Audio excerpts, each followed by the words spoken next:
주님 그렇습니다. 하나님께서 아브라함 때부터 참 젖과 꿀이 흐르는 약속의 땅으로 인도하겠다고 약속하신 이후에 계속해서 이스라엘 백성들 가운데서 신실하게 역사하시고 또 인도하셔서 여러 우여곡절이 있었으나 광야를 지나 약속의 땅으로 인도하셨습니다. 저희에게도 참 그리스도를 따라가는 그 길이 종착지가 주님의 품임을 저희가 다시 한번 기억하기 원합니다.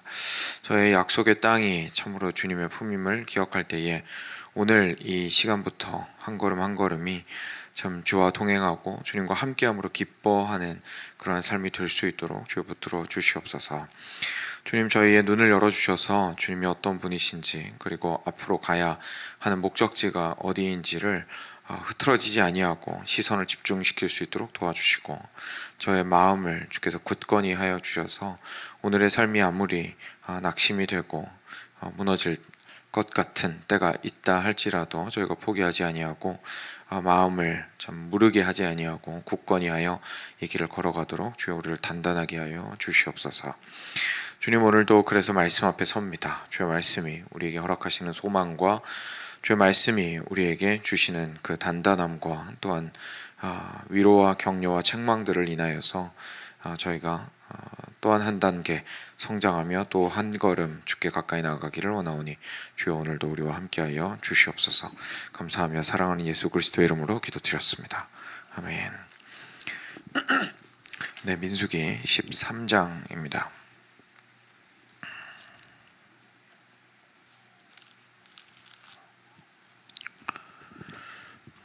1절부터 24절까지 말씀입니다.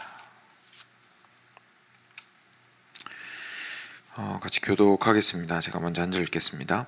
여호와께서 모세에게 말씀하여 이르시되 을 보내어 내가 이스라엘 자손에게 주는 가나안 땅을 정탐하게 하되 그들의 조상의 가문 각 지파 중에서 지휘관 된 자 한 사람씩 보내라. 모세가 여호와의 명령을 따라 바란 광야에서 그들을 보냈으니 그들은 다 이스라엘 자손의 수령된 사람이라.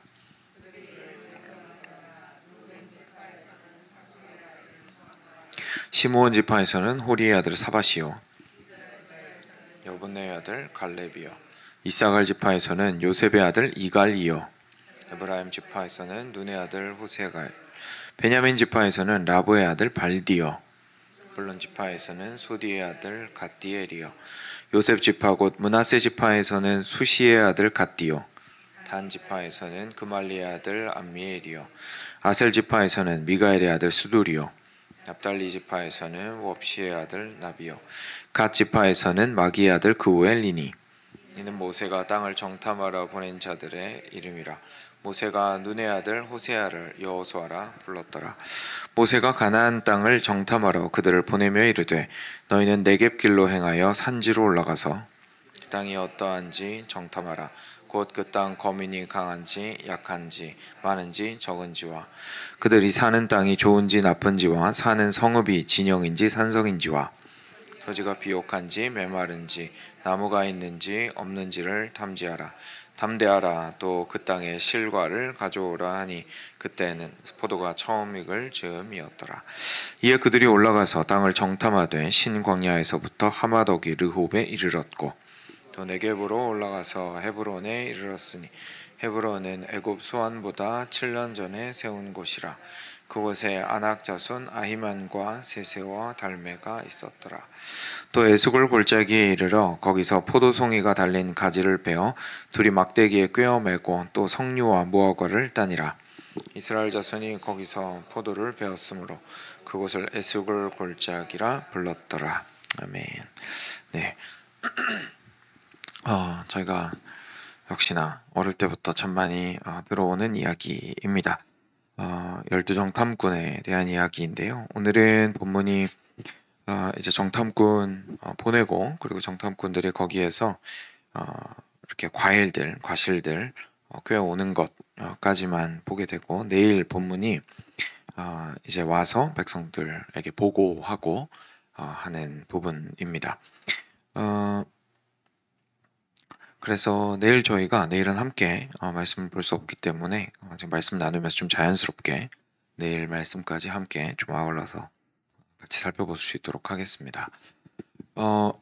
이제 광야 앞에 진을 드디어 광야가 아니죠. 저기 약속의 땅 앞에 드디어 진을 치게 되었습니다. 그래서 이제 거기에 들어가기 전에 사람을 보내어서 이스라엘 자손에게 주는 가나안 땅을 정탐하게 되어라고 하는데요. 이 정탐 과정은 하나님께서 명령하신 것이었습니다.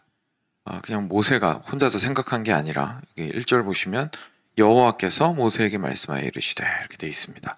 그러니까 지금 이렇게 중요한 시점들이 있을 때마다 분명히 하나님의 명령으로 그 일들을 했던 것을 저희가 보게 되는데요.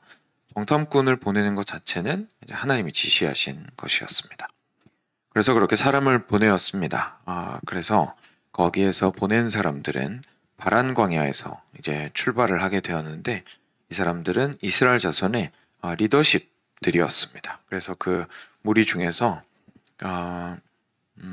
좀 지도자 역할을 하고 그러면서도 좀 나이가 젊어서 실제로 그 적지에 들어가서 또는 미지의 땅에 들어가서 거기서 아무래도 좀 모험을 해야겠죠. 돌아다니면서 뭐 지도도 없고 아무것도 없을 테니까요. 그래서 그런 것들을 좀 이렇게 살펴보면서 지형도 파악하고 지리도 파악을 하고 그리고 함께 협력하여서 일할 수 있는 그 사람들을 모았습니다. 근데 또 다른 한편으로는 이게 단순히 아무나 보내가지고는 되는 문제가 아니죠. 왜냐하면 실제로 좀 이따 보겠지만 전략적인 목적을 가지고 그 땅을 정탐을 해야 되기 때문에 실제로 전술을 짜고 백성들을 이끌고 전쟁을 해야 되는 리더급들이, 지휘관급들이 그래도 가서 살펴보아야 했었기 때문에 총대 메고 이제 12명이 출발을 하게 되는 것을 저희가 보게 됩니다. 그래서 보면 레위 지파를 빼고 각 지파에서 한 명씩 출발을 했습니다. 그래서 같이 함께 가게 되었는데요. 이 중에서 이제 여호수아도 포함이 되어 있고 갈렙도 유다 지파에 포함이 되어 있는 것을 저희가 볼 수가 있습니다. 여기서 이제 16절에 보시면 이름이 쭉 나온 다음에 이제 여호수아 얘기가 나오는데 여기서 모세가 눈의 아들 호세아를 여호수아라 불렀더라 이제 이렇게 나오는데요. 호세아는 주님께서 구원하신다 라는 뜻이고 여호수아는 여호와가 구원하신다 뜻입니다. 그래서 결국은 이제 하나님께서 구원하신다라는 뜻은 똑같은데 주님이 구원하신다랑 여호와가 구원하신다 차이인데요. 이 호세아를 그리스어로 번역을 하면 예수가 됩니다. 그래서 여호수아의 이름이 예수님 이름이라는 것을 저희가 좀 알 수가 있는 부분입니다. 그래서 이렇게 사람들을 보냈습니다. 모세가 이제 얘기를 하는데요. 17절입니다. 가나안 땅을 정탐하러 그들을 보내며 이르되 너희는 네겝 길로 행하여 산지로 올라가서 그 땅이 어떠한지 정탐하라. 그래서 지금 현재 혹시 머릿속에 지도가 좀 있으신지 모르겠는데 좀 이렇게 아프리카랑 그 이스라엘 쪽이랑 연결되는 곳 아마 기억하실 겁니다. 그리고 그렇게 연결되어 있는 곳에서 아직 아프리카 근처에 있다고 생각을 하시면 됩니다. 거기에서 이제 북쪽으로 올라가서 정탐을 하는 거예요. 그래서 이스라엘이 길쭉하게 생겼잖아요. 그러니까 지금 현재 남쪽에 있는 겁니다. 그래서 이렇게 올라가서 산지로 올라가라고 이야기를 하고 있는 건데요. 산지로 올라가서 그 땅이 어떠한지 정탐하라. 곧 그 땅 거민이 강한지 약한지 그리고 많은지 적은지 그래서 거기에 사는 사람들이 어떤지를 살펴보라고 먼저 얘기를 하고요. 그리고 그들이 사는 땅이 좋은지 나쁜지 사는 성읍이 진영인지 산성인지 그래서 그 사람들이 어떤 땅에서 그리고 어떤 모습을 하고 살고 있는지 살펴보라고 하고요. 토지가 비옥한지 메마른지 나무가 있는지 없는지 그것들을 탐지하라. 그리고 담대하라. 실과를 가져오라 라고 이야기를 했습니다. 그때가 마침 포도가 잘 익을 때였기 때문이었습니다. 그래서 보시면 실제로 들어가서 무엇을 보고 와야 하는지에 대해서도 명확하게 지시를 했던 것을 저희가 알게 됩니다. 그 땅에 거주하고 있는 사람들의 모습들 그리고 실제로 그 사람들이 거주하는 성읍의 모습들 그리고 그 땅이 얼마나 비옥한지에 대해서 살펴보고 돌아오라고 지시했습니다. 이에 그들이 올라가서 땅을 정탐하되 신광야에서부터 하맛어귀 르홉에 이르렀고 이렇게 되어 있는데요. 여기서 이제 신광야가 남쪽에 있는 거고요. 하맛어귀 르홉이라는 곳이 저 북단에 있는 겁니다. 그래서 이렇게 남쪽에서부터 시작해서 최북단까지 올라가다가 내려온 겁니다. 그래서 하마더기 르홉까지 이르렀습니다. 그리고 네겝에서 올라가서 헤브론에 이르렀는데 그래서 다시 내려온 건데요. 헤브론은 또 남쪽에 있거든요. 그래서 그 헤브론에 있었을 때에 애굽 소환보다 7년 전에 세운 이 헤브론을 보게 됩니다. 이 말이 왜 있냐면 지금 현재 이렇게 올라가면서 보고 있는 성읍 중에 헤브론이 제일 큰 고대 도시였습니다. 그래서 굉장히 중요한 도시였거든요. 그래서 그 헤브론이 실제 애굽에 있었던 그 도시보다도 7년 전에 세웠다라는 말은 그 도시가 상당히 오래되었고 그리고 유서 깊고 사람도 많이 살고 그리고 상당히 발달을 했던 곳이다라는 것을 저희가 좀 알 수가 있습니다. 그래서 그곳에 안악자손 아히만과 세세와 달메가 있었고라고 얘기를 하고 있고요. 그리고 에스골 골짜기까지 가서 거기에서 포도송이가 달린 가지를 베어서 둘이 막대기에 꿰어오고 석류와 무화과까지 가지고 왔습니다. 24절에서 이스라엘 자손이 거기서 포도를 베었기 때문에 그곳을 에스골 골짜기라고 불렀다고 얘기하는데 에스골이라는 뜻이 송이라는 뜻입니다. 포도송이 할 때 송이. 그래서 송이 골짜기이죠. 거기서 포도를 따와서 그렇습니다. 그래서 이렇게 정탐을 마쳤는데요. 내일 이야기로 조금 넘어가 보면 40일이 걸려서 이 땅을 정탐을 했습니다. 40일 동안 그 최북단까지 올라갔다가 내려왔으니까 상당한 시간이 걸렸겠죠. 그리고 구석구석 있는 것들을 다 보고 왔으니까요. 거기에서 굉장히 많은 일들을 하고 왔습니다. 근데 돌아와서 이제 보고하라고 얘기를 하거든요. 보고하라고 얘기를 하는데 그러면서 과일을 보여주고 하면서 이제 보고를 하기 시작하는데 뭐라고 얘기하냐면 당신이 우리에게 보낸 땅에 간즉 과연 그 땅에 젖과 꿀이 흐르고 이것은 그 땅의 과일입니다 라고 먼저 얘기를 합니다. 그래서 모세시여 저희한테 비옥한지 보고 오라고 하셨는데 와 이렇게 비옥한 땅이 있을 수가 없습니다. 너무너무 비옥하고 땅은 최고입니다.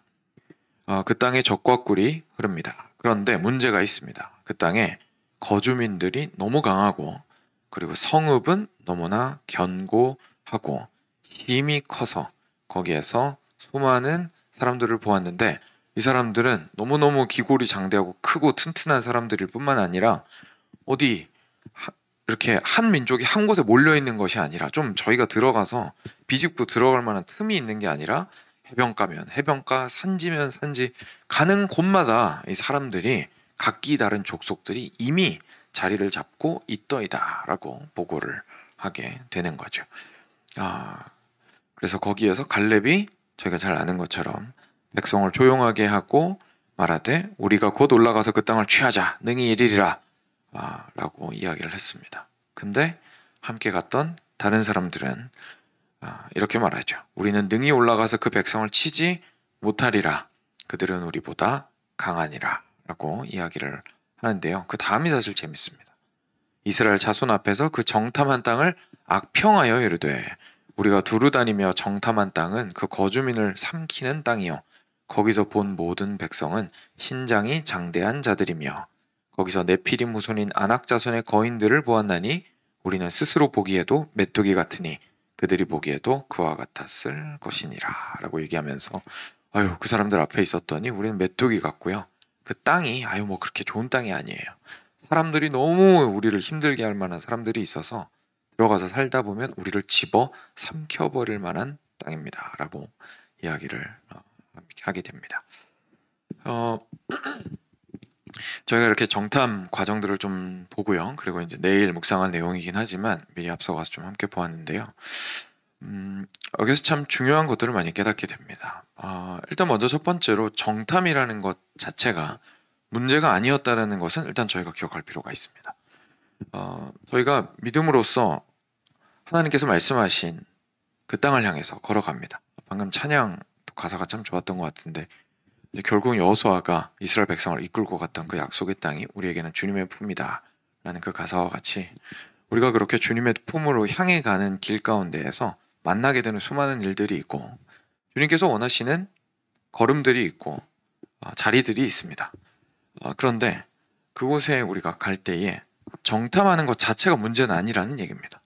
정탐하는 것은 실제 거기에 헤아리는 것이 상황이 어떠한지를 그래서 거기에 어떤 일이 있고 어떤 사람이 있고 어떤 방식의 어려움이 나를 기다리고 있고 내가 거기에 가서 어떻게 행해야 할지를 알기 위해서라도 미리 정탐하고 계획하고 바라보고 생각하고 알아보는 것은 절대로 나쁜 것이 아닙니다. 그래서 이스라엘 백성들이 그걸 했어야 했습니다. 40일이나 걸려가지고 철저하게 그 새롭게 들어갈 땅에 대해서 알아보았죠. 우리 가끔 이렇게 얘기하기도 합니다. 이제 그냥 아유 뭘 걱정을 해, 뭘 알아봐, 그냥 이렇게 인도하시는 대로 가면 되지 라고 이야기할 때가 있습니다. 그렇게 과감함이 필요할 때가 분명히 있기는 한데요. 항상 저희가 다 알 수는 없으니까요. 그렇다 할지라도 그 자체를 저희가 믿음이랑 그냥 이렇게 혼동을 해서 생각할 건 아닌 것 같습니다. 왜냐하면 실제로 믿음을 가지고 있다 할지라도 그것을 잘 알아보고 계획하여 가는 것은 좀 중요하기 때문에 그렇습니다. 그러니까 무슨 말이냐면요. 믿음이라는 것이 이제 그 다음에 요 다음에 이제 살펴볼 텐데, 믿음이라는 것이 무작정 하는 것이 아니라는 것을 저희가 보게 되는 겁니다. 믿음을 가지고 있다는 것은 다른 의미를 가지고 있습니다. 그러니까 무슨 의미를 가지고 있는지를 이제 봐야 되겠죠.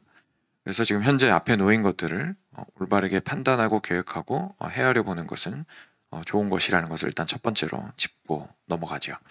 두 번째로, 그러면 우리가 믿음을 가지고 그 40일 동안 정탐을 한다는 건 무슨 뜻일까? 라는 것을 그 이후에 나오는 갈렙과 다른 사람들의 의견 차이에서 저희가 좀 볼 수가 있게 되는 겁니다.